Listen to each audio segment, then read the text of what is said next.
খিদিরপুর ওনার কাছে একটা শিরোপীড়া হয়েছে। উনি বিক্ষোভের সামনে পড়েছেন গত পরশু। উনার 1 লক্ষ টাকা মানুষ প্রত্যাখ্যান করেছে।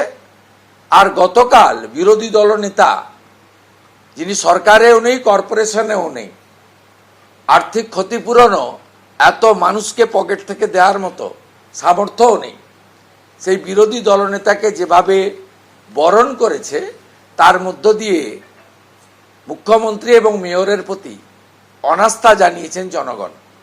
এটা খুব রাগ হয়েছে ওনার। তাই face is the index of mind. আমাদের রাজ্যের মুখ্যমন্ত্রী আজকে বিচলিত এবং চিন্তিত। তিনি ডিমনিটাইজেশনের বিরুদ্ধে ওয়ান নেশন ওয়ান ইলেকশন কি মানে মুখে যা এসেছে বলে গেছেন। দেশকে আক্রমণ করেছেন, বলছেন প্রধানমন্ত্রী বাইরে থাকে, আসল প্রধানমন্ত্রী অমিত শাহ। দিয়ে দিলেই তো পারেন প্রধানমন্ত্রীর পোস্ট। এটা কোন ভারতীয় বলতে পারে?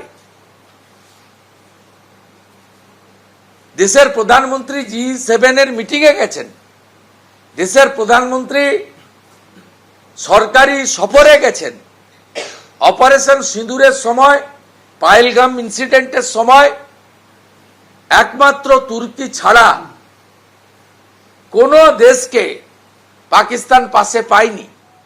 এটা নরেন্দ্র মোদীজির দীর্ঘদিনের যে অর্থনৈতিক, বাণিজ্যিক, কূটনৈতিক ও ব্যক্তিগত সম্পর্কের সুফল আমরা দেশবাসী আজকে পেয়েছি। আজকে ইসরায়েল ইরানের যুদ্ধে প্রায় আড়াআড়ি বিভক্ত হয়ে গেছে বিশ্ব সমাজ। একদিকে আমেরিকা বা তার মিত্র গোষ্ঠী, অন্যদিকে রাশিয়া, চীন তাদের একটা মিত্র গোষ্ঠী।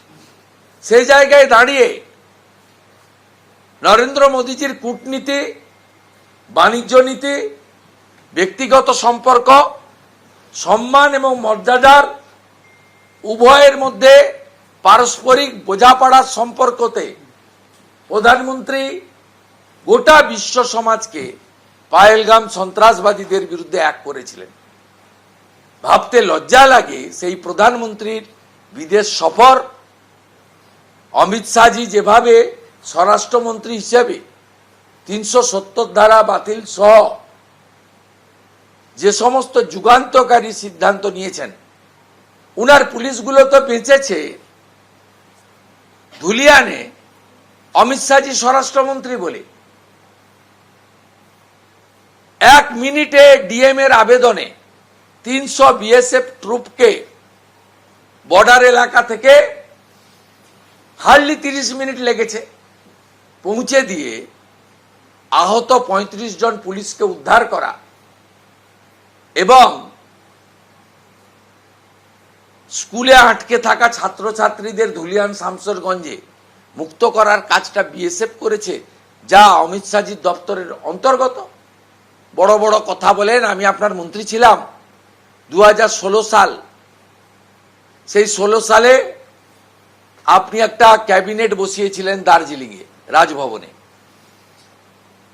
সেদিন আপনি ছুটে পালিয়ে গেছিলেন টাইগার হিলে। সব মন্ত্রীদের ধরে ধরে ভানুভক্ত ভবনের সামনে কি বলানো হচ্ছিল আমরা দেখেছি।